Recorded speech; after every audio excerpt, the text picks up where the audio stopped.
Sa detalye po ng mga balita, nasa Saudi Arabia na ngayon si Pangulong Rodrigo Duterte. Maliban sa Saudi, ilang bansa pa sa Middle East ang bibisitahin ng Pangulo at sa kanyang pagbabalik sa Pilipinas, inaasahang makasama na niya ang ilan sa mga stranded overseas Filipino workers. Ito ang hataw na balita ni Ross Salicos.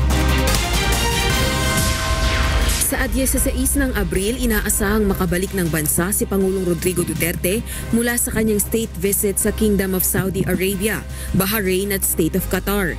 Sa kanyang pag-uwi, sinabi ng Pangulong makakasama niya pabalik ng Pilipinas ang maraming overseas Filipino workers na stranded sa Middle East, partikular na sa KSA dahil sa kawalan ng tamang dokumento. Dahil sa Jeddah yan. Those are given the permission of clemency to whatever it was. May clearance na about 5,000 of them will start bringing them back. The first batch, pagdating ko, pagbalik, ang siyala. Nandito na yung iba. Batay sa datos ng Department of Foreign Affairs, nasa 760,000 mga OFW ang nasa KSA.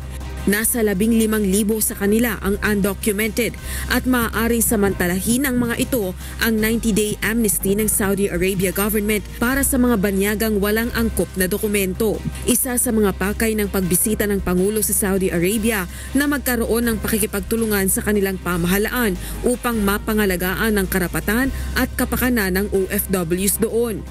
Bukod sa mga kaso ng pang-aabuso, sa kasalukuyan, nasa 31 Pilipino rin ang nasa ilalim ng death row sa KSA. Tumanggi naman ng Pangulong idetalye ang kasunduang target na mapirmahan sa KSA upang maiwasan ang paglaganap ng mga kaso ng pang-aabuso sa mga OFW doon.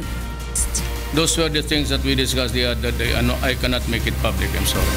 Ako si Rosa Salicos, humahataw sa balita.